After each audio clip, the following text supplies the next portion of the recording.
के आईपीओ का इंतजार सभी कर रहे हैं। Madhuri Dixit, Amitabh Bachchan, Rahul Dravid. You know what's common between? We've all bought shares of Swiggy.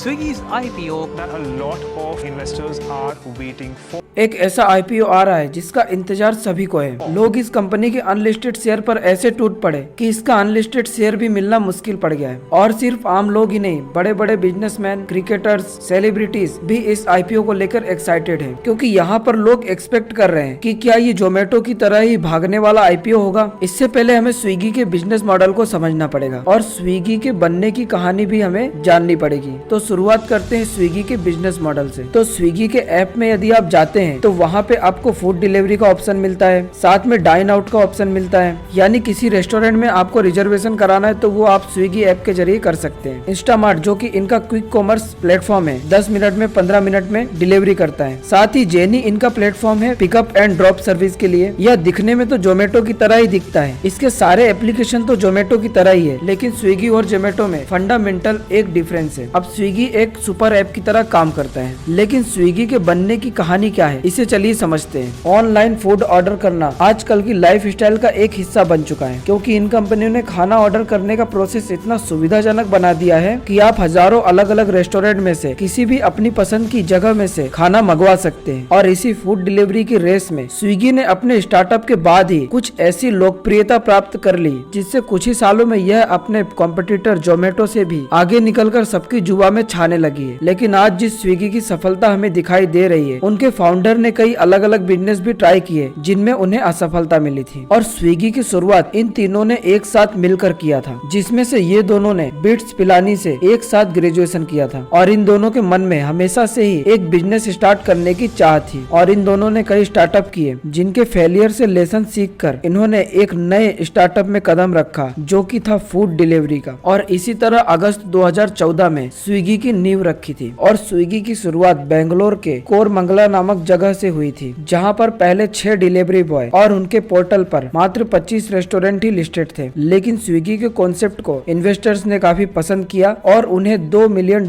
की फंडिंग मिल गई। फिर इसी के साथ आगे बढ़ते हुए स्विगी के साथ 5000 रेस्टोरेंट्स और जुड़ गए थे, जिनकी संख्या 2019 में बढ़कर 40,000 के पार पहुंच गई थी। और बेंगलोर शहर के छोटे से एरिया से शुरू हुआ यह बिजनेस अब भारत के हर शहर में अपने पैर जमाने लग गया है। और आज के समय में स्विगी फूड ऑर्डरिंग मार्केट को पूरी तरह से डोमिनेट कर रही है। लेकिन आज जोमेटो और स्विगी दोनों टक्कर में चल रहे हैं। आज स्विगी भी सोशल मीडिया पर डिफरेंट चीजें कैचअप करने की कोशिश कर रहा है। लेकिन स्विगी, जो कि 2018 तक मार्केट लीडर था, लेकिन उसके बाद धीरे धीरे जोमेटो और स्विगी 2020 तक लगभग सेम लेवल पर आ गए थे। और 2021 के बाद जोमेटो पूरी तरह से स्विगी से आगे निकल चुका है। और आज की डेट में अगर आप देखेंगे तो जोमेटो का मार्केट शेयर 57% से ज्यादा है और बचा हुआ 43% स्विगी के पास है। तो इससे पता चलता है स्विगी धीरे धीरे करके जोमेटो से पीछे जा रहा है। और अगर रेवेन्यू की बात करें तो 2022 में जो रेवेन्यू, जो कि 6000 करोड़ रुपए था, वो अभी 2024 में 11 करोड़ प्लस हो चुका है। कंपाउंडेड सालाना 37% की ग्रोथ देखने को मिली है, जो कि काफी अच्छी बात है। लेकिन जो मेन प्रॉब्लम है वो है प्रॉफिट की। 2022 में कंपनी को 3600 करोड़ का लॉस हुआ। 2023 में ये लॉसेस बढ़कर 4000 करोड़ के ऊपर चले गए और अभी 2024 में 2350 करोड़ के लॉसेस है। और करंटली जो कंपनी का ग्रे मार्केट प्रीमियम चल रहा है वो फिलहाल चल रहा है 25-30 रुपीज के करीब, ये वीडियो रिकॉर्ड करते टाइम। तो अगर प्राइस टू अर्निंग रेशियो में इसके पेयर्स को कंपैरिजन करें तो जोमेटो का है 13। वहीं स्विगी की बात करें तो इनका मार्केट कैप निकल कर आता है 87,000 करोड़, जो कि जोमेटो की बात करें तो जोमेटो से काफी कम है। तो इनका प्राइस टू सेल्स रेशियो निकल कर आ रहा है अराउंड 7.5 के आसपास। ये था स्विगी का पूरा एनालिसिस। अब इस आईपीओ में आपको इन्वेस्ट करना है या नहीं करना है, ये आप कमेंट बॉक्स में जरूर बताइएगा। इन्वेस्ट करने से पहले आप खुद का भी एक एनालिसिस जरूर कर लीजिएगा। मिलते हैं नेक्स्ट वीडियो में। Thanks for watching.